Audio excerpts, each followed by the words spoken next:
We got one issue, man. He wanted to start crying when I go live. You okay? Okay. You hungry? You hungry? Okay. You mind if we let me pause this real fast, man? Let me put some music on. Sorry, people. I got to get him a bottle real fast so he can be eating while I'm eating. Daddy duties never stop. Yeah. Okay, one moment, y'all.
Okay, bought some time. Hopefully he'll be able to hold this bottle long enough. Okay. All right. What's going on, man? It's your boy Jeremy, back with another episode of No Huddle. Got my guy in the building. How you doing, man?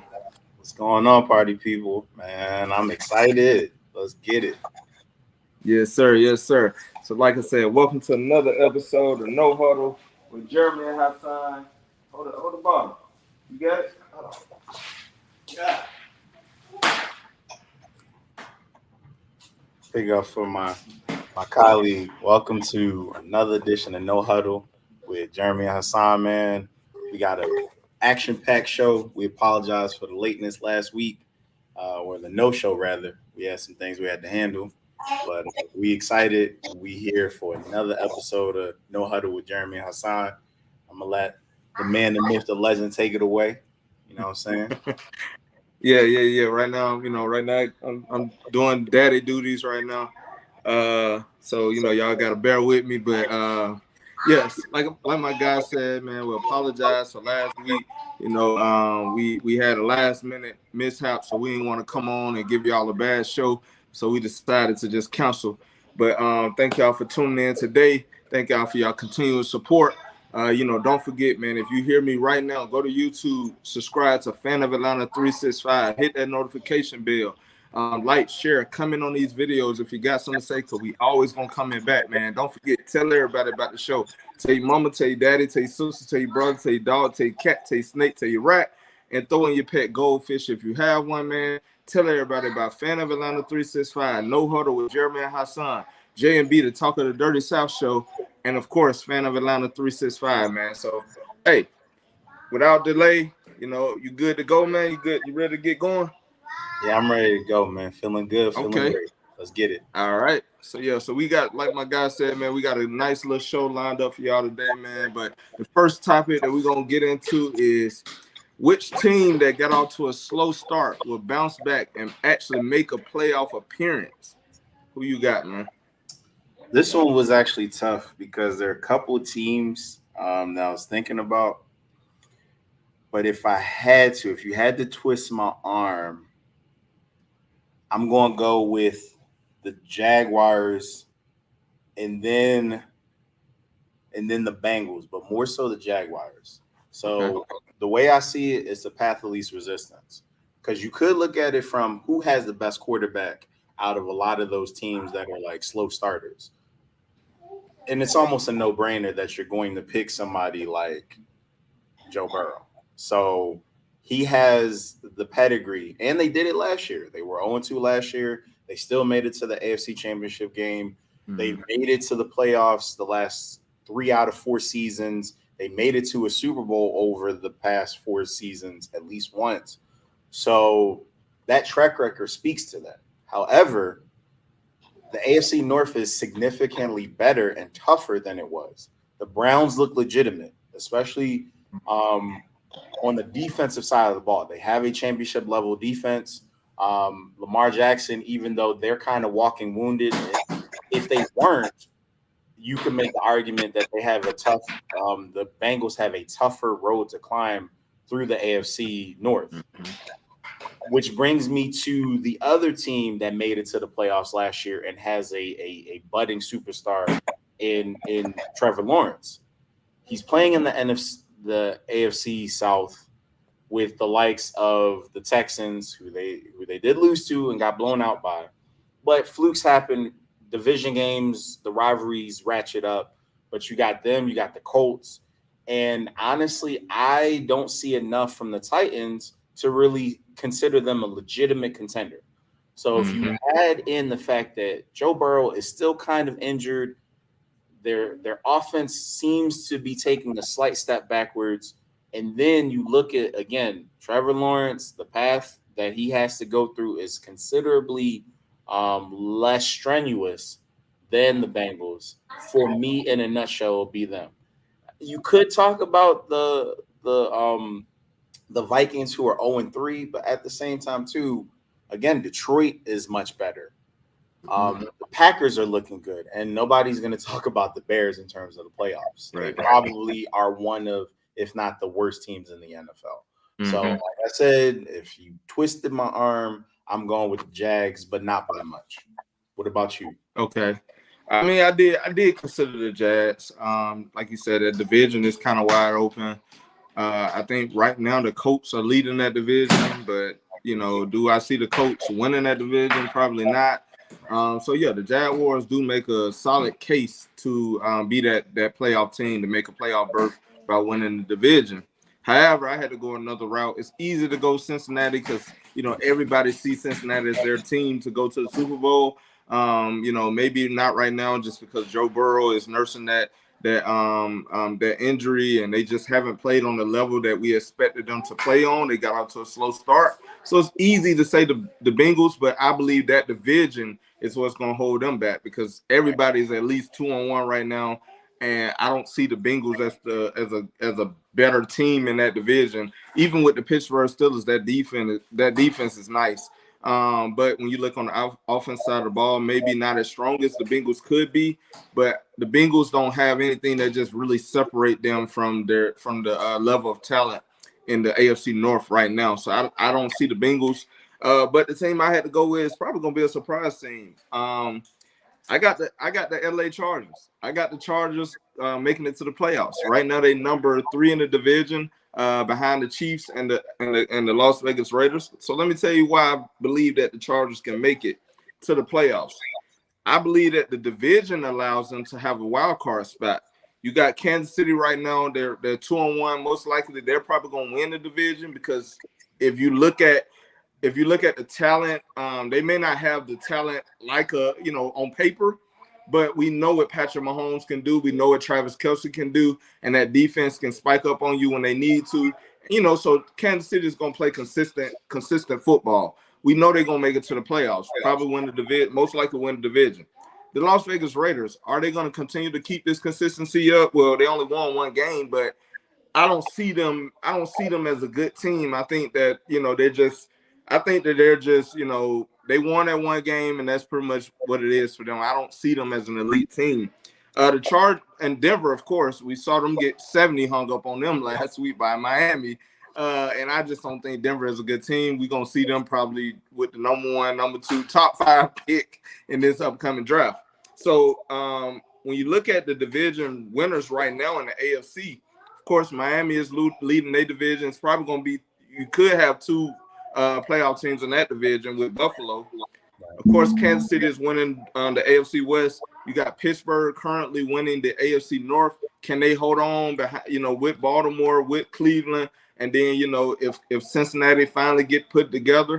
But I do see Pittsburgh making a wild card. I don't see them winning the division. I actually maybe see Baltimore, even the Cleveland Browns win that division. Although Nick Chubb went out, so we'll see if they're able to continue their success of last week with Jerome Ford, I think that's his name, how he stepped up and had a big game. But without Nick Chubb, that could be pretty tough because Nick Chubb always presents that consistency. However, the Browns defense is what keeps them afloat.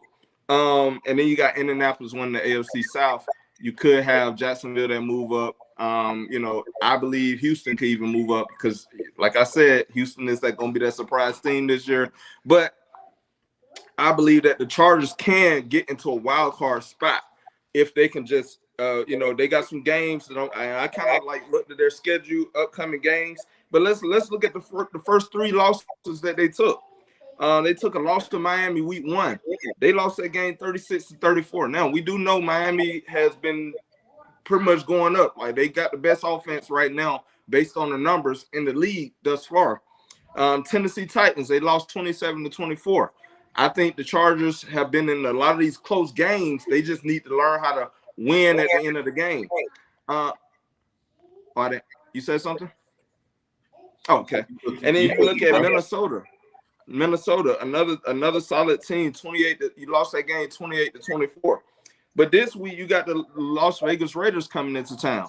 You beat the Las Vegas Raiders. Now you're number 2 in the division, which I believe they can beat the Raiders. Now they do got Dallas coming up. Probably gonna be a loss, especially with Dallas in that defense. But Dallas may. I don't know if the Cardinals exposed Dallas or was it more of they just had a bad game. We'll find out.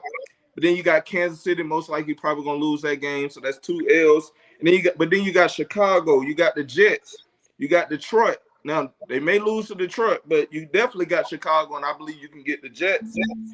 Green Bay coming into town. That's gonna be a tough game, but I think that they could beat the Green Bay Packers. You got Baltimore. I think that'll be an L. But it's not a guarantee. Then you got New England, then you got Denver, then you got the Raiders again, and then Buffalo is probably where you're gonna take that next L. And then you end the season with the last 2 games will be at Denver. I believe you can win that one. And then you'll probably lose to Kansas City. So I actually got them going finishing the season 9-5, hopefully securing a spot in the playoffs as a wild card team. Now, the only thing that presents a problem for the Chargers is it's a lot of good teams in the AFC right now. You got in the wild card hunt right now, you got Baltimore, you got Cleveland, you got Buffalo. You still have what I said.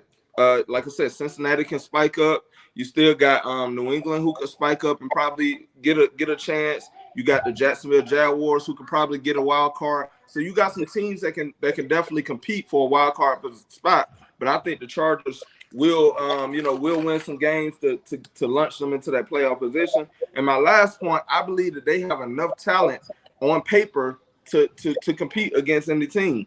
When you look at it, you got Joe Herbert, one of the best quarterbacks in the league right now. Austin Eckler, hopefully he comes off his injury. He's questionable right now. You got Joshua Palmer. You got Keenan Allen, Quentin Johnson. You got a nice little receiving core. Now, of course, Mike Williams, he's on IR right now.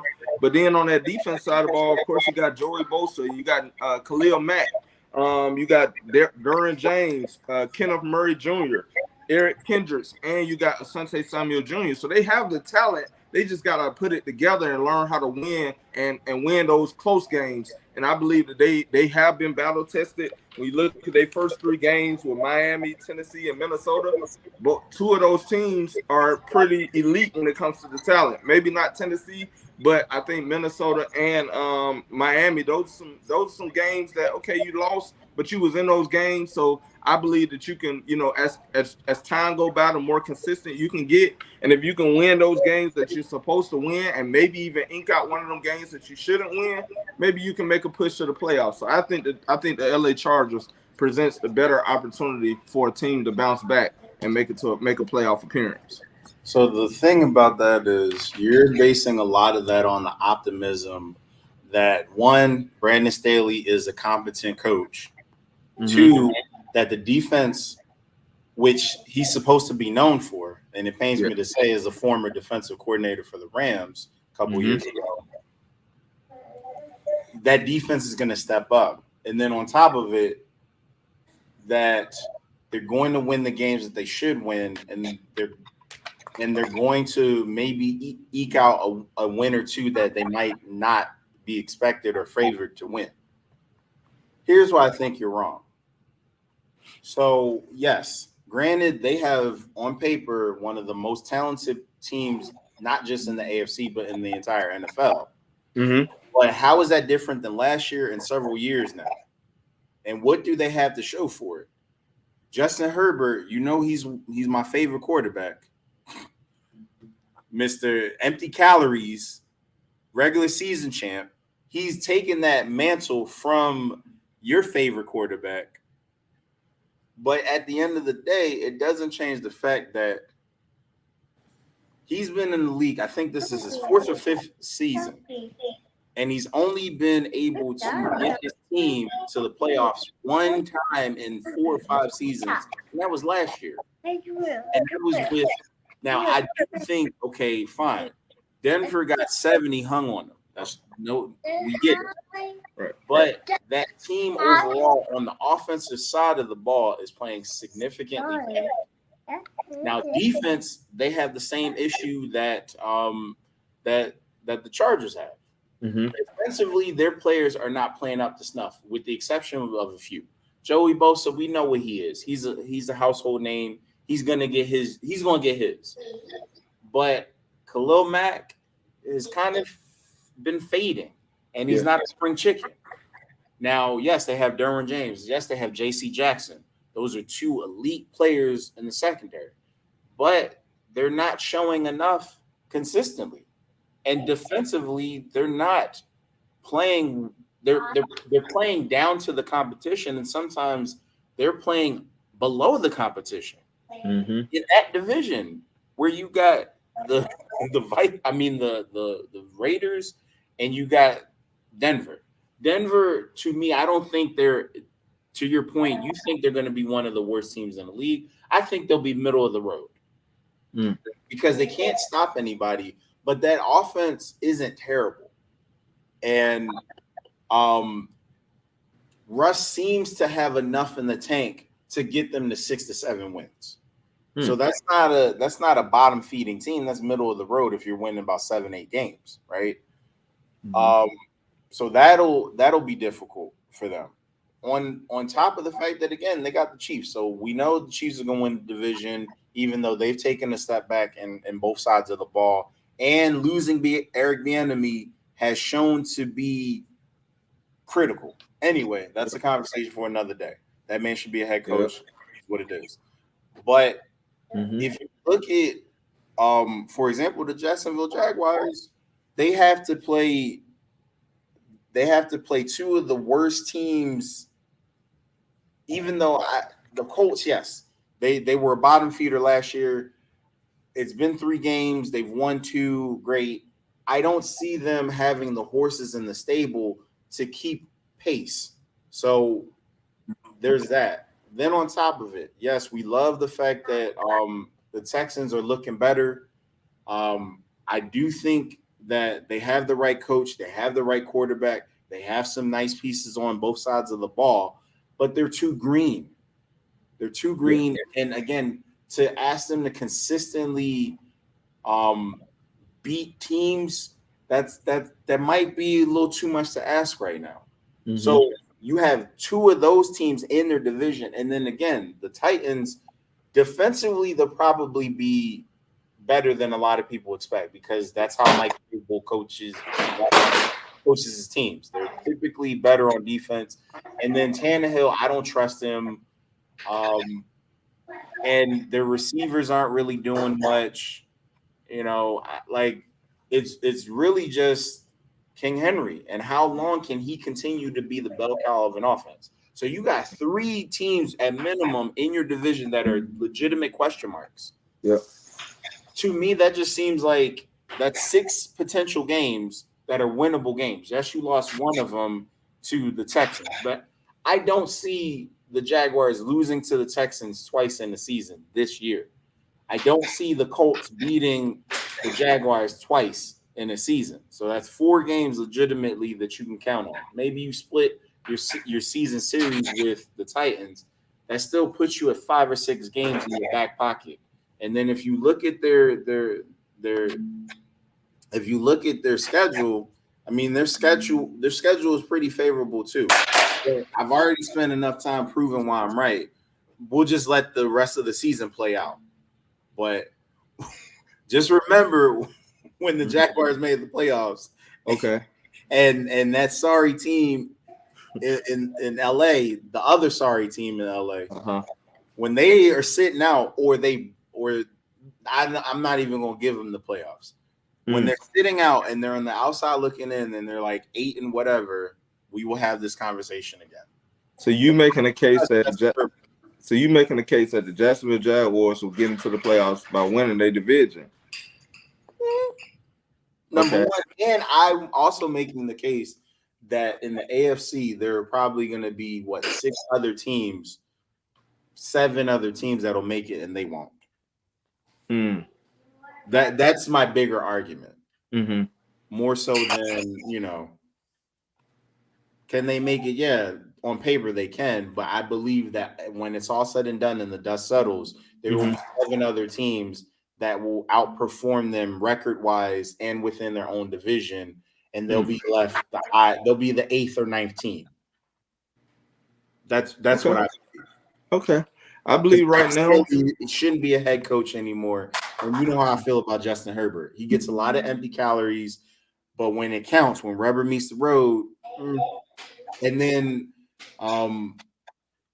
Kellen Moore is probably going to end up being the head coach. And if that happens midseason or in the offseason, we'll see. But okay. No, I definitely agree with your points. I think you made a solid argument. However, like you said, time will tell. When my Chargers are in the playoffs and your Jaguars looking in the inside and the outside looking in, then we'll revisit this conversation and I'll be able to say, once again, I told you so. Oh, you mean like regular season? How'd you do in the regular season?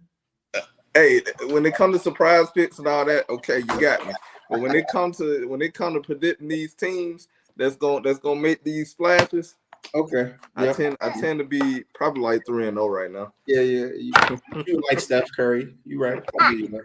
Okay, all right. So definitely good arguments. But like I said, Jacksonville, you can definitely make a case. Jacksonville should be able to win that division and make it to the playoffs.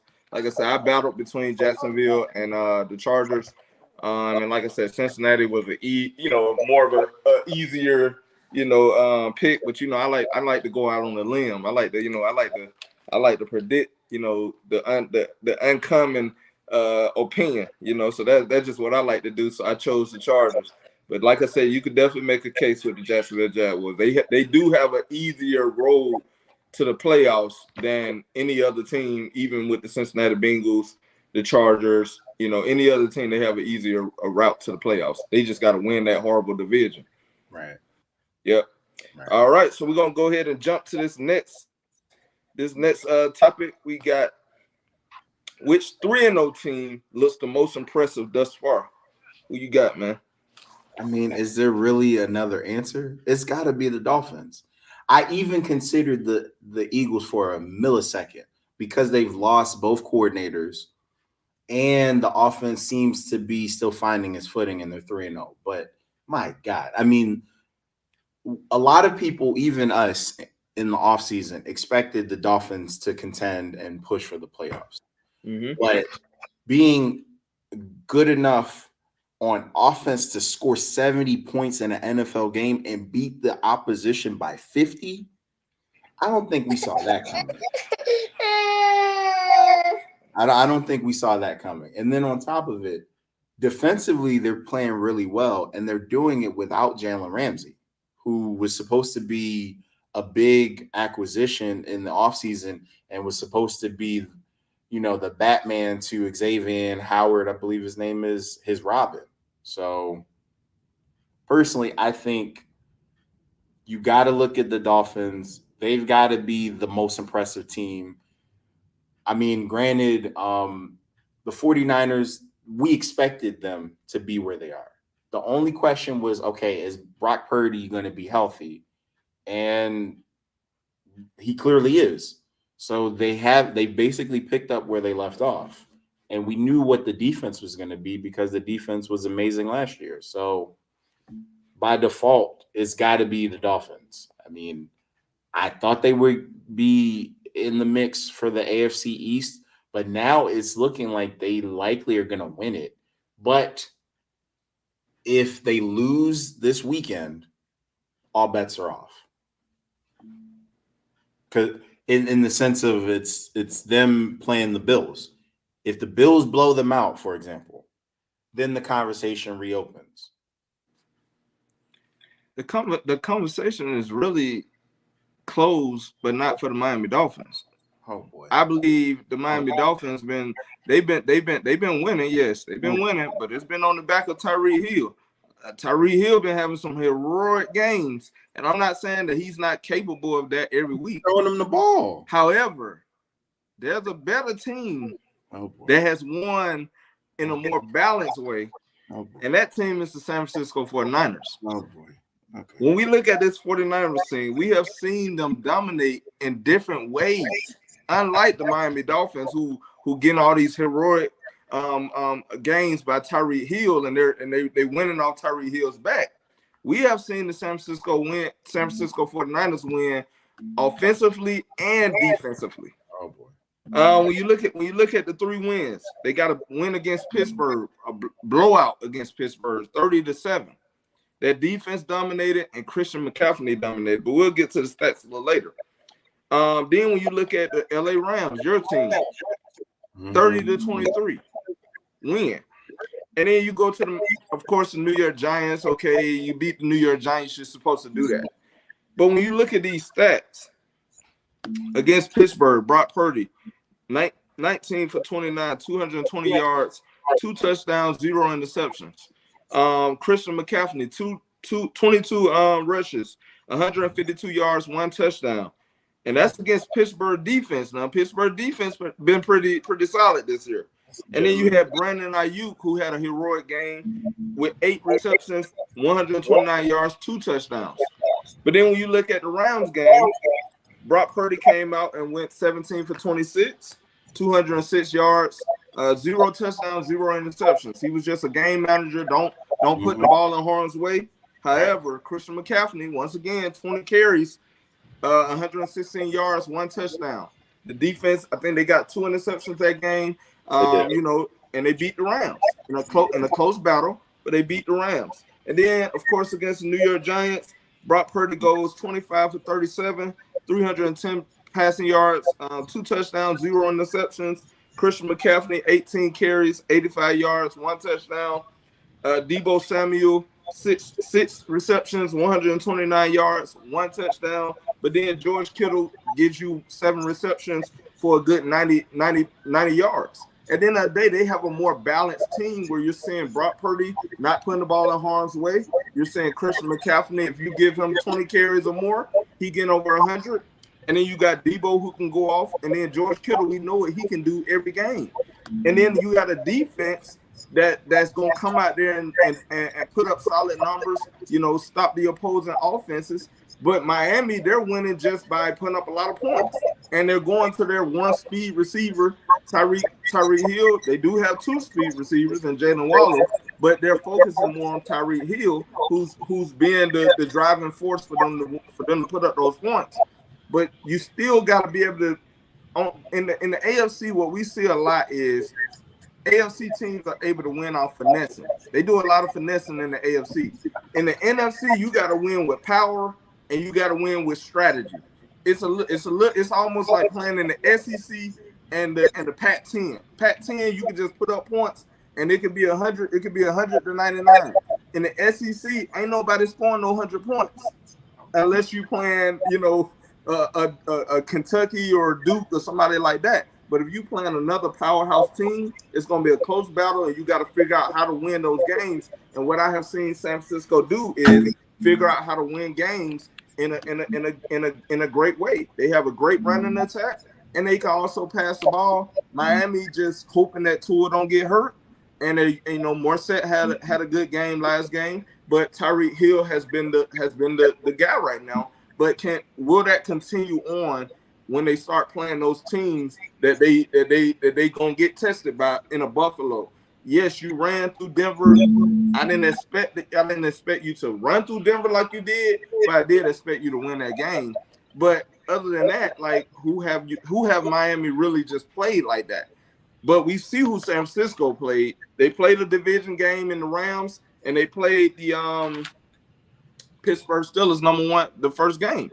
Now the Giants, okay, you can say the Giants aren't who they were last year, but you still hung up 30 against a team that that you're better than. So I believe that the San Francisco 49ers are more impressive than the Miami Dolphins. The Dolphins are just winning the popularity because they put up a lot of points. I think that 70-point game is what really got them like, oh man, everybody hype on the Miami Dolphins. But can they do that against the Buffalo Bills? You go out there and do that against the Buffalo Bills, and maybe you could be the most impressive team. But we've seen San Francisco be consistent, even picking up from where they left off last year with a Brock Purdy at quarterback. So I respect your position. However, I respectfully disagree. And here's the reasons why. Yes, part of the allure of the Dolphins is that they've been scoring a lot of points. Yep. But they did that last year until Tua got hurt. Mm-hmm. You're saying that it's basically been the Tyreek Hill show. Yeah. One can make that argument. However, the #1 offense through four weeks so far has been the Dolphins. And it's not just passing. They're the #1 rushing offense. They're the #1 passing offense. Mm-hmm. And on top of it, they've been playing sound football. Now, granted, I'm not here to argue whether the 49ers aren't impressive. They are. They also have picked up where they left off because everyone knew the defense was legitimate. Everyone knew that the offense is balanced because they have skill and speed at all positions in terms of the offense. McCaffrey is all-world, and he's probably going to be first-team All-Pro if he stays healthy. Brock Purdy has shown the ability to be a little more than a game manager, but not enough to call him an outright superstar. Yep.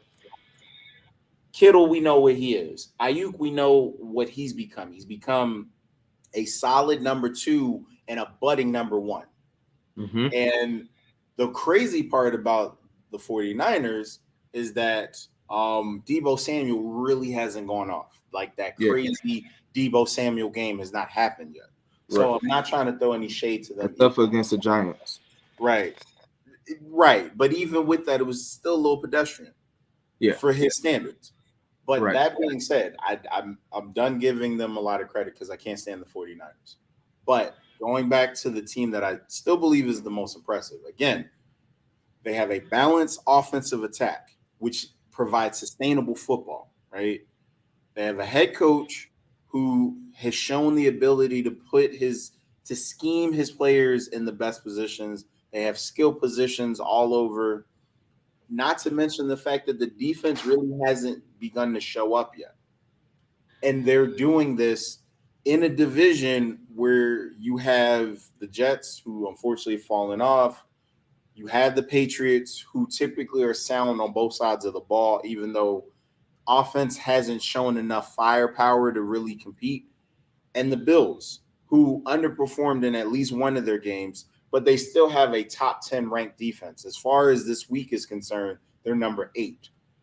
So, right, I get where you're coming from. You're saying based on what we've seen so far, the 49ers are more impressive, and you're still in wait and see mode until this weekend and they play the Bills. I'm telling you, I'm clairvoyant, and they're already impressive, and I expect them to be impressive as they were last year before Tua fell off and was injured. So both teams that we're arguing, they were impressive last year. They're showing to be impressive this year. I think it's a flavor of the month thing. I like vanilla. You seem to like chocolate. But either way, ice cream is ice cream. All right. If Miami don't put up them 70 points past week, do you still see them as more impressive than what the San Yes. Francisco 49ers have done? Yes. And it also depends. If they don't put up 70, because that's ridiculous. Nobody's going to put up 70 in back-to-back games. If they do, I'm automatically winning this argument. Yeah. But let's say they don't put up, because again, they're going on the road. I'm saying if they didn't put up the 70 last week against the Broncos, I we still seeing them? I would still consider them impressive because again, they're 3-0. They've won a division game, and Tua, up until he got injured, he was leading in most passing categories. What's happened again? He's leading in all the passing categories: yards, touchdowns. I don't even think he's thrown a pick yet. QBR, whatever you're looking at, he's done it. And he did it last year up until he got hurt. Now, granted, I get if you want to throw asterisk because it's all contingent on his health, but I mean, name a top tier team in the NFL where it's not all contingent on the quarterback. That's for the 49ers. Yeah. You can make the argument for Dallas. You can make the argument for the Eagles, the Chiefs, the Bengals. All of these quote unquote elite teams, it's all contingent on quarterbacks. None of them are equipped to, to withstand their quarterback being out for 2-3 games. That's not how the NFL is currently run. It's top heavy with your QB1, and then you don't know what you're going to get after that. Right. So I'm not going to disqualify them simply because they're built like a lot of the other elite teams. Because I guarantee you and me, we can't name the backup for the Bills. Yeah, I can't. Or the Chiefs. I can only name the backup for the Eagles because he was the starting quarterback for the Falcons. But yeah, just saying. So it's fine. After next week, we'll revisit it. I'll let you know why I was right, and then we can move on. But like I said, San Francisco been winning in different ways. Miami has only been winning in one way, and that's Tyreek Hill giving you heroic games. I seen Christian McCaffrey, Deebo Samuel, George Kittle, and Brock Purdy put up some nice games. You just not gonna give Tua his credit. You're not gonna give Mostert. I give him his credit. Like they doing it. They doing it offensively. I mean, you're number one in every statistical category. But when the rubber needs to hit the road, will we have that same success? That's my only question with Miami. We'll see. with San Francisco, I have seen when the rubber needed to hit the road against elite defenses in Pittsburgh. In the Rams ain't, maybe they're not as elite as they used to be, but you still got Aaron Donald, and the Rams can still get after you. And the Giants, okay, last year defense was great. This year maybe not so much. Offensively, they struggling. But at the same time, what you did was you beat a team that you're supposed to beat, and you beat them in an impressive fashion. So I think that the San Francisco 49ers have been tested more than the Miami Dolphins. When you look at this Miami Dolphins schedule, the games that they have already won, you played the Chargers first game, and that was a close game, 36-34. Right. You beat the New England Patriots 24-17. And then, like I said, just so happen you have a 70-point game. If you don't have that 70-point game, San Francisco been averaging 30 points a game. So you're proving my point for me. The Dolphins beat a Patriots defense that is a top 10 defense. But we saw Pittsburgh get wore out by San Francisco as well. All right. And they scored 70 points. Like, it's fine. That's what I'm saying. If they don't have that 70-point game, they only average. They scored 36 in the first game, right, but then they gave up 34, and then they scored 24 points and gave up 17.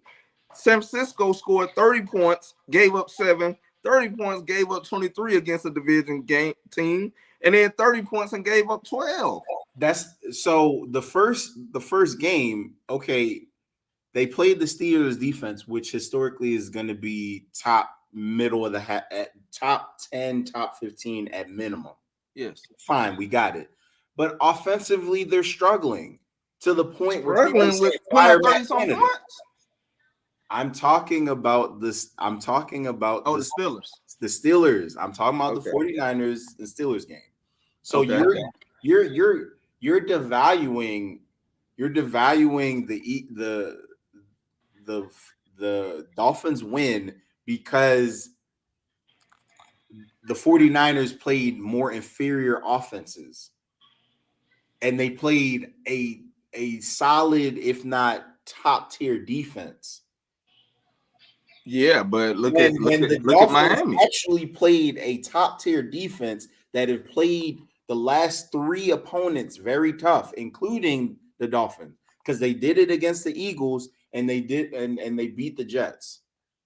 So I mean, I get it. You don't want to give them credit because you're like, maybe it's a fluke. You need them to beat the Bills in order to validate what I'm saying, which is fine.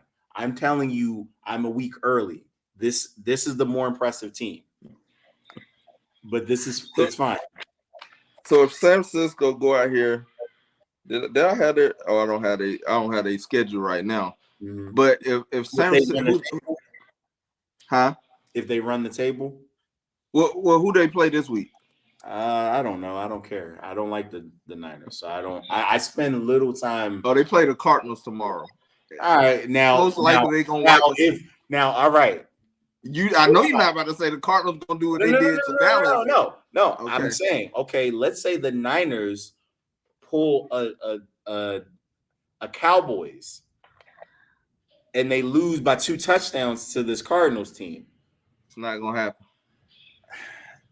It's not gonna happen. Okay, but like I said, see, you hoping it happens. No, I'm not. It's not gonna happen. I'm not hoping it happens because I don't care either way. Like both of those teams. Well, I kind of care, but I don't care who wins out of those 2 games because both of those teams make me sick.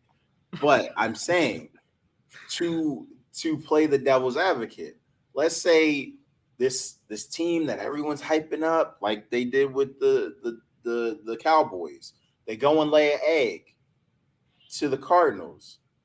Does that diminish the first 3 weeks in your eyes? Of course it does, because if you go out there and lose to a bottom feeder, yes. Okay then. So, but that's what I'm saying. That makes my point. San Francisco is going to show up. We know that. Okay, my point being, we're both talking about hypothetical scenarios because you're saying, well, if the Dolphins didn't score 70, are they still impressive? But the question is, who looks impressive thus far? Thus far, exactly. Right now, based on the first 3 games we have played, who looks more impressive? Is it the team that you're going for that only put up 20-some points, 36 points, but then they put up the 70, and then against bottom feeders? Or are you talking about a team who has played the Pittsburgh Steelers? The Pittsburgh Steelers are 2-1. The Rams are 1-2. And the Giants, okay, they 0-3, but we have seen Miami go out here and play. I just had the roster. I just had it up. The Chargers first game, right? You saying aren't even gonna win? They're not even gonna make the playoffs. Yeah. They beat who was the second game? New England Patriots. Right. Okay, that may be a solid 2. Maybe they could be a division. I mean, a wild card team, and they have a good defense. Yes, right. Bill Belichick. And then a bottom feeder in the Denver Broncos. Oh boy. All right, that's fine. You don't want to give them the credit. It's fine. I want to give them that credit, but they're making it so hard. To disagree on this. We'll agree to disagree on this. And when they beat never mind. I'm gonna leave. When they beat the who? When they beat the who? The Bills? They beating the Bills tomorrow? I ain't saying nothing else. I'm gonna leave it alone. Who have a better chance to win tomorrow? The 49ers or the Miami Dolphins? On paper, of course. If the Dolphins are who you say they are, you should be willing to say on the line right now, I got the Miami Dolphins win that game tomorrow. I don't want to jump the gun because we have other things to discuss. So fine, we'll respectfully agree to disagree on this. Okay. I can't wait to talk to you tomorrow. I'm gonna definitely hit your phone tomorrow. What time they play tomorrow? Because I need the 49ers don't play until 4:25. So we know that's gonna be that's a dub. But the Miami Dolphins, just like the Cowboys thought it was a dub. Oh, okay. See, the Cowboys, what's different between the Cowboys and the San Francisco 49ers is the 49ers actually have a good offense. And they have a good defense. The Dallas Cowboys bank a lot on their defense. And if we learned last year with Jalen Hurts, if you run directly at Michael Parsons, I don't know if because last week we was going to discuss, is Michael Parsons the best player in the league? And I was going to make a case that he wasn't, but last week definitely showed that he may not be the best player in the league. I think potentially he could be, but I think that there are players that's more valuable to their team and that shows up that we haven't found the recipe to how to stifle them yet. Right. Without Trayvon Diggs, they look pretty bad against the Cardinals. The Cardinals, they was doing everything they wanted to do. And maybe it was just the Cardinals' day. Every dog has their day. Maybe that was just the Cardinals' day. But the Cowboys aren't as strong as I believe as they should be when you look at this talent on this team. Offensively, they're struggling. Defensively, they're elite. But then when they have these slip-ups, the offense can't pick them up. Right. San Francisco is a team that if the offense does not show up, team. I can. Huh? No, I agree with you. I'm saying they're definitely a more balanced team, the Niners, and they're better coach from top to bottom. Yes. I will give you that. Yes, and they can win in different ways. They can beat you with Samuel. But my point was just, again, you said it. Every dog has their day, and the NFL is a professional league. It's probably one of the most professional leagues in the sense of anybody can get beat by anybody at any given time. Yes. Of course, we have the clear favorites and the ones that have the pedigree. But yes. A Cardinals team that wasn't expected to do much can beat a team like the Niners or the Cowboys at any given Sunday. So we'll see. But you ain't gonna make the bet though. Man, let's get to the next topic, bro.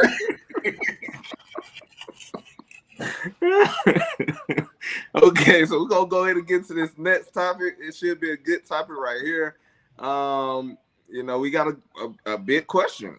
Should the Jets consider a new quarterback or should they stick with Zac Wilson? What do you say, my good sir? So I was tied between two answers. One answer is yes, because they have talent on both sides of the ball, and they in theory, we're preparing for a stretch run to the AFC Championship and possibly a Super Bowl. If you're of that mind, then you say absolutely. Yep. But on another hand, looking at the team as currently constructed and the ways that they've played, especially defensively, one can make the argument, just see what you have. However, I'm of the former and not the latter because you have talent on both sides of the ball. Yep. Not to mention the way that they lost their hopes and dreams of not just the playoffs, but a lengthy run in the postseason and possibly a Super Bowl. Like a Super Bowl run potentially. If you really care about your locker room, if you really care about your fans, you're going to make every concerted effort to try. And it doesn't feel like they're doing that in that front office and with the ownership group. Because I get it. They pushed all their chips to the table. They probably spent way more money than they needed to get Aaron Rodgers because they thought, okay, we have a championship caliber defense. We got Brees Hall coming back from injury. We're flirting with Dalvin Cook, and they finally pulled the trigger on that. And we have Garrett Wilson. I get it. So yes, they did that. And what they didn't do was have a contingency plan in place in terms of the backup. A lot of the other teams have done that. Now, the 49ers, we can't make that argument because they let Garoppolo and they traded away Trey Lance. So that's one. But the Cowboys did. The Eagles did. A lot of these top-tier teams have done that, at least from a backup standpoint. But you brought back a guy who people wanted to be done with anyway. And you let Mike White go in free agency. So now you don't have anybody in-house who can come and pick up the offense. However, the offensive line, they're a work in progress. They weren't good last year, and the jury's still out on them this year. All those things being said, there's some competent quarterbacks out there who would legitimately be an upgrade over Zac Wilson. Carson Wentz at this juncture, to me, would be he would be an upgrade over anything Zac Wilson has shown you over the past couple of seasons. Meineke or Jamar, Taylor Heineke at this juncture would be an upgrade, even possibly kicking the tires and bringing in or trading for somebody. I know you don't have a whole lot of cap space, but there are some guys that you could probably convince to take a sweetheart deal for a crack at the postseason and possibly, the Super Bowl or a Super Bowl run. But it doesn't appear you're doing that. And then on top of it, your head coach, you put your head coach in a position where he's having to overshoot his shot with his support because the psyche of your current starting quarterback is so fragile in the NFL as where you have professionals where you have to coach him up and say he's our guy when he's been putting out hot garbage for a season and a half. Nah, they need to at least make the attempt. Either way, this season is over with. We get it. But at least make the attempt so that you don't lose your locker room. But if you keep trotting out Zac Wilson, who clearly doesn't have it and hasn't shown it since you've drafted him, what are you doing? What happens if Quentin Williams like, all right, I know, and there's no guarantee that Aaron Rodgers is going to come back, let alone come back 100%.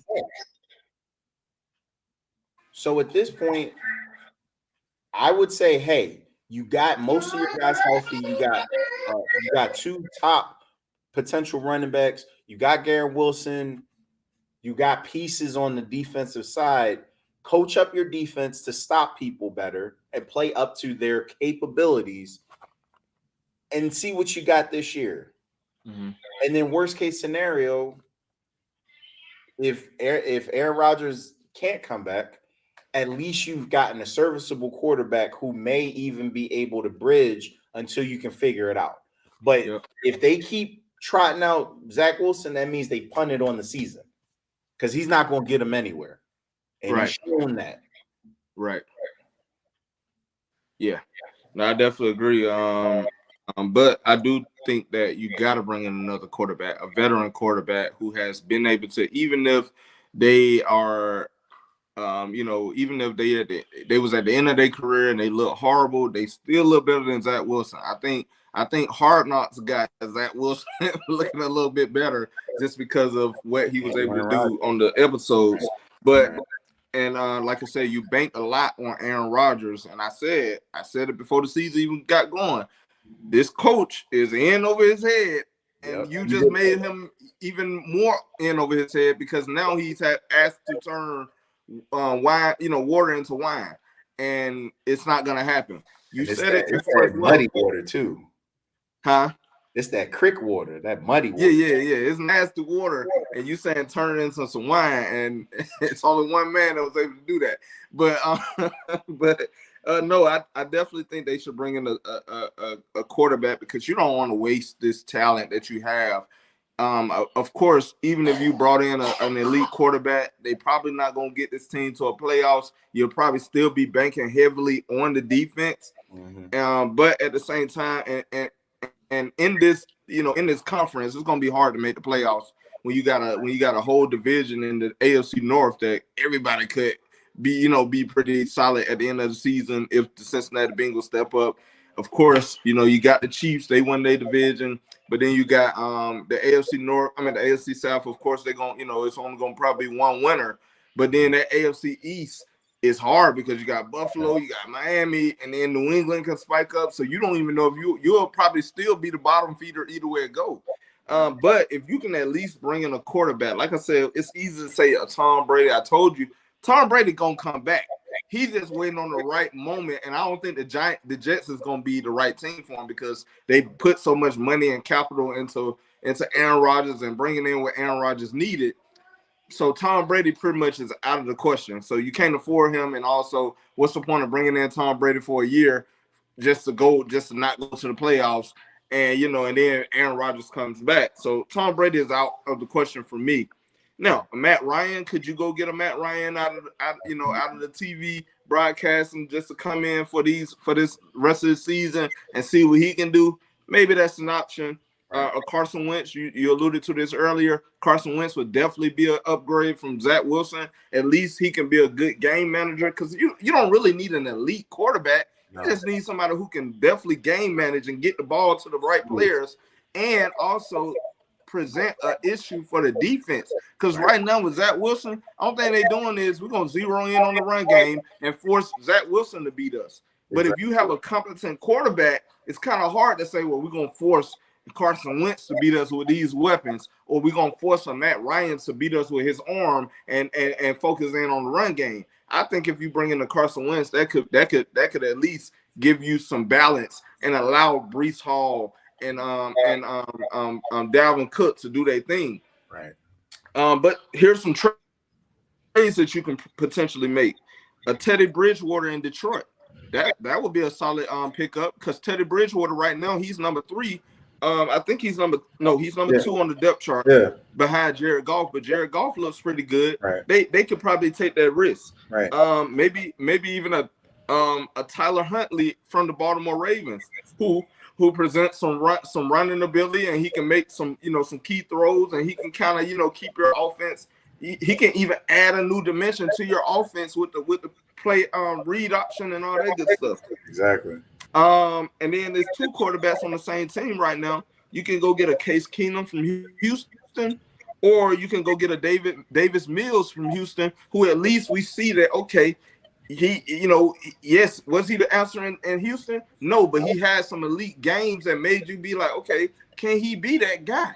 So you bring in a guy who at least has some experience, at least can be a competent quarterback enough to get the ball to their playmakers. That's all you need, somebody to get the ball to their playmakers. They got playmakers everywhere. They just need a solid quarterback who can at least game manage. I think you have a better chance of at least seeing how far that can take you, and then when Aaron Rodgers returns, maybe it's next year, then we can think about, okay, now let's go for the Super Bowl or let's go for the playoffs. This year, most likely not going to go to the playoffs just because the AFC is so tough to get a wild card spot. But you never know if you have a competent quarterback. If you stick with Zac Wilson, you ain't going nowhere. You ain't doing nothing but going back to the top 10, top 5 draft pick in this upcoming draft with all that talent on the defense and the offense side of the ball. Like I said, I think they banked too much onto Aaron Rodgers, and now here they are. And I said the Jets last year. I'm the one who called it. I said the Jets are going to be dangerous, but that was with an incompetent quarterback. But when you brought in Aaron Rodgers, I said, okay, that could be good, but the coach is going to hold you back. But if you make a move and go get a quarterback who can be a coach on the field offensively, I think that should be able to help you. And I think the best option as far as free agency would be Carson Wentz. But the best trade, I believe, can be a Teddy Bridgewater or Davis Mills or Case Keenum or Tyler Huntley. I agree with that. And I think you even said, even a Taylor Heineke, we saw what he did in Washington. But I think it's going to be a little harder just because of, Desmond Ridder, so far he haven't been able to show us that he can be that quarterback for us. And maybe you look to go to Taylor Heineke, especially if the Falcons lose this game tomorrow against the Jaguars, then maybe you may have to move on and try Tyler Heineke. But at the same time, I believe that could be another move that could be an upgrade above Zac Wilson. And and we did see Colin Kaepernick make a call. I don't see that one. That probably won't happen. I hate that for him, but I don't see it either, especially because Joe Douglas, his political leanings, he was affiliated with Trump's cabinet. So it's not gonna happen. Right. And you've been at the league for a long time, 6-7 years. Right. So it's definitely not gonna happen. If they're not gonna call RG3, who played more recently than you, it's probably not gonna happen. The other thing too, I do agree with you in the sense, or the points you made about Carson Wentz. The other reason I would look at a Carson Wentz, one, he's probably going to be cheap because at this point it's either now or never, right? Mm-hmm. And then he's more mobile than all the other quarterbacks, which could help the deficiencies that have been shown on this offensive line in the last 2 years. Again, the season's still new, and they did sign some guys and get some guys healthier. So it's possible that the offensive line is actually better than people are giving them credit for being. But at the end of the day, having a more mobile, a bigger quarterback, even though he does have his own injury history, but over the past couple of seasons, he's shown an ability to stay healthy and upright. And he's more mobile, and he has some playoff experience. He has some experience in big games. Mm-hmm. It just isn't consistent enough. But I think those other stops, it was all on him. It was the expectation was for him to be the guy. When you have a Garrett Wilson, when you have Dalvin Cook and a Breece Hall, and you have a championship caliber defense with a defensive minded head coach, the pressure is not on you to be the guy in so much as it's, hey, you're more of a traditional point guard. Just get it to the playmakers and get out of the way. Right. Nobody's asking them or expecting them to get the quarterback from the Vikings. Nobody's expecting them to get First Cousins. Yeah. I don't think the Vikings are ready to punt on the season just yet. And I think because they know that the Jets are desperate, they're going to try to overcharge and tax them. So I don't see that being an option, even though they're 0-3. Yep. With that being said, if you can buy low, and worst case scenario, it was a 1-year rental and a bridge to wait for Aaron Rodgers, cool. But let's say he actually plays decent by Carson Wentz. Let's say he plays decent. Now you have a legitimate backup. Yep. Who's a professional. May not be the greatest locker room guy, but you don't have to worry about that because you have an Aaron Rodgers to hold everybody in line and accountable. Right. But we'll see. And like you said, Carson Wentz, at least yeah, you may not be turning the water into wine, but you can damn sure turn it into some Kool-Aid. Exactly. Kool-Aid is better Some than, tang, something. yeah, at least something. Like at least give you some Yeah, flavor. It may yeah. not be wine, but Kool-Aid is still good. Kool-Aid is, pretty good. At this point, all Zach Wilson has been able to do is take spigot water and turn it into Dasani. He turned into sugar water. And all of those taste bad. Nobody wants to drink those. So Right. but I digress. I don't know. Yeah.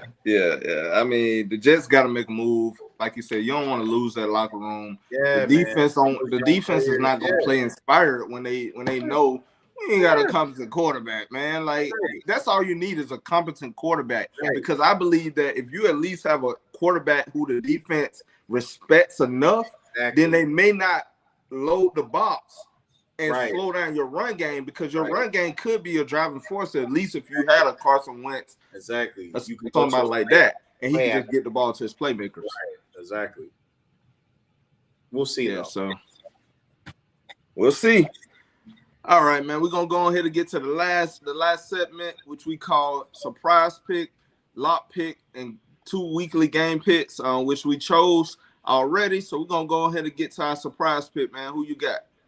I can finally say it now. You asked me, you challenged me, you said, can I put it out there? Can I pick them? And guess who I'm picking? I got the Dolphins, the Miami Dolphins, shaking up the world over the Bills. So it's a surprise, or is it a lock pick? Because I believe that should be a lock pick. No, that's a surprise. Man, get out of my face. It's a surprise pick. I have the Dolphins pick over the Bills. Okay. All right. That's not a lock. Well, my surprise pick. I'm sorry. No, I'm saying it's not a lock because that could be anybody's game. Oh, but the way you've been talking about the Dolphins, should be a lock pick. If they are who you say they are, should be a lock pick, right? When you hear my lock pick, you'll understand. Okay. Well, my surprise pick is actually a surprise. I got Houston over Pittsburgh. Ooh, I don't know how they gonna do it. But somebody told me that Houston gonna surprise Pittsburgh tomorrow. I like it. That's how you do a surprise pick. I don't need no help from you picking picks. Let's go. All right, man. Who you got for your lock pick? So my lock pick, I don't think I've had a better lock pick, or we've had a better lock pick. I got the Chiefs over the Jets, man. It's a dumpster fire over there in New Jersey. I mean, it's the Chiefs. Yeah. Now, if they somehow win this game, I don't know, man. Matter of fact, if they somehow win this game, I'll buy some 49ers gear and wear it. If the Jets somehow win this game, I'll buy some Niners gear and wear it. It's that serious. I'm that confident in the Chiefs winning that I do that. Okay. Well, you know who I'm confident in winning? Who? You know who I'm confident in winning tomorrow? Who? Them San Francisco 49ers. See, I know how to go out on a limb and pick a real lock game, because I know the San Francisco 49ers ain't gonna pull what Dallas did. We don't do that in San Francisco. We actually go out there and dominate against teams that we're supposed to beat, and beat the teams that are on our equal level. That's what we do. We go out there and beat those teams. And I got the San Francisco 49ers with a lock pick over the Arizona Cardinals in regular fashion, probably putting up like 35 points, maybe 35 to 30. I would say 35 to 10. Sir, I thought your second favorite. We know you a diehard ride or die Falcons fan. I thought your second favorite team was the Oakland Raiders, the Vegas Raiders. Now, yes, and you talking about the Niners, man? Because right now I'm on the we train, because we got who's the most impressive, we or you? We, San Francisco or the Miami Dolphins, the guys who you said gonna surprise the team. So I got my team locking them up tomorrow. with in fact, that's what I got. I believe in this team. You don't believe in your team. You only they're a surprise pick to you. How is a 3-0 team a surprise over a 2-1 team? Here's how. One, they're playing on the road. We all know Buffalo is a difficult place to play. Two, historically speaking, the Bills have been a better team historically. They have, right? And not to mention the fact that on paper, a lot of people have said Josh Allen is one of the top quarterbacks, and the jury has still been out on Tua.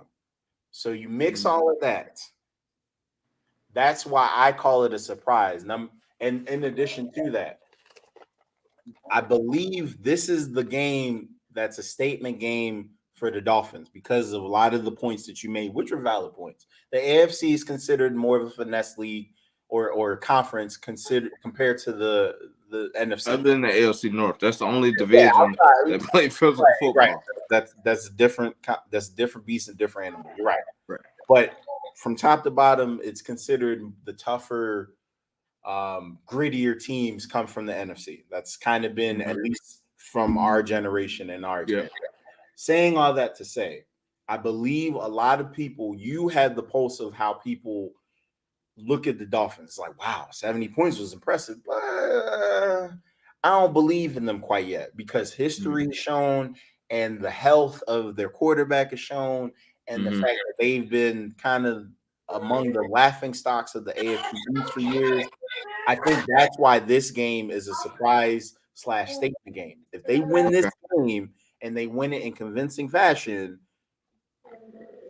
what you got to say now? They'd be 4-0, and they played 2 top-tier level defenses in 3 weeks, and they've beat them.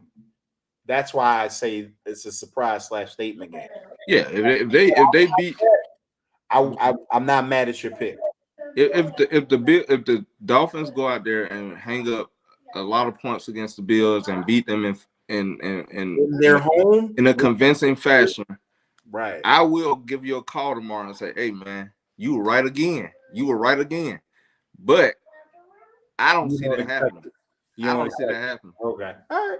Well, I don't see that happening. Make sure you got the phone charged. Make sure you got your phone charged. Make sure you got all your reception. I don't want to hear, see what happened. Well, I don't want to hear nothing about the kids or the missus. I want my phone call tomorrow. Thank you to put it out there. I ain't trying to hear none of that. Okay. So we're gonna go ahead and get to these last 2 picks, the game of the week picks. First we got my guys in London tomorrow against the Jacksonville Jaguars.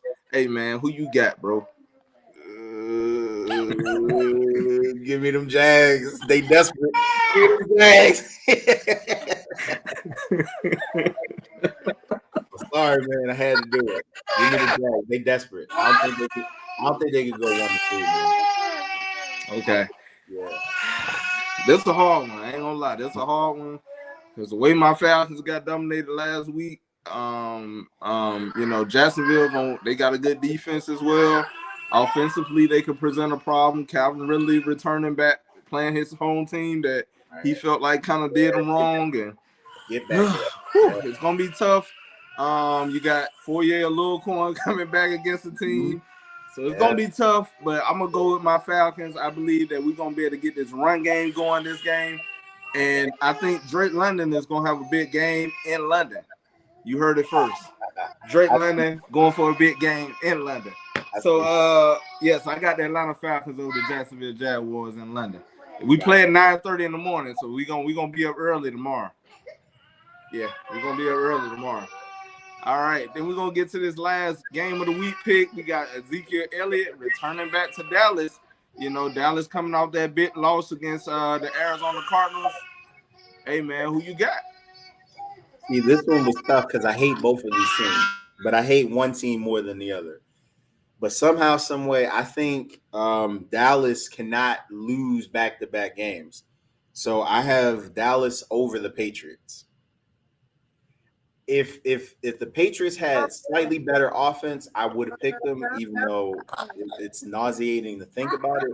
But yeah, I think Dallas is another desperate team, a little more desperate than the Patriots. I expect Micah Parsons to have a good game, a big game, and they'll figure it out. Not to mention, Stephon Gilmore has the opportunity to have some get back against the team that spurned him, that led his career kind of going on a decline. So I like a little bit of that spiciness. Yeah, from Dallas. I actually got the New England Patriots winning this game, and I believe that they're gonna win this game because one thing about Bill Belichick, whatever you're weak at, that's what he's gonna attack.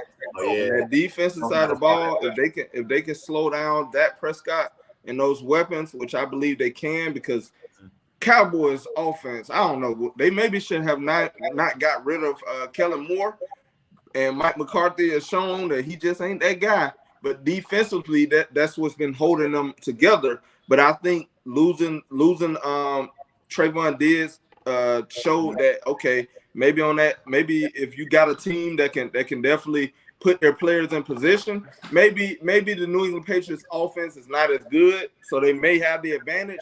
But what Bill Belichick is going to do is he's going to run Ezekiel Elliott at Michael Parsons and try to see what Zeke can do. And Zeke going to be trying to get back at the Dallas Cowboys because he felt like you kind of did me wrong. But defensively, I think the New England Patriots that's what's going to lead them to this victory. It's going to be a close game, but I actually got the New England Patriots inking it out due to their good play defensively and the Cowboys not being able to show up defensively. That's been holding them together the whole season, which the New England Patriots will get the win against the Dallas Cowboys.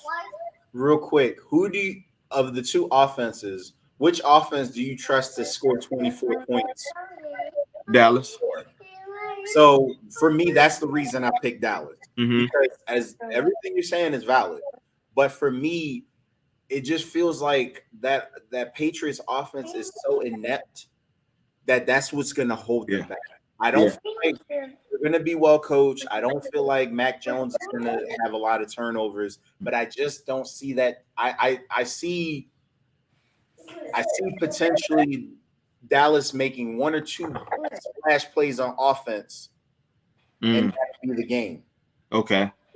That's the only reason. If they had a slightly more explosive offense, I would have felt more comfortable picking the Patriots. Yeah. Honestly.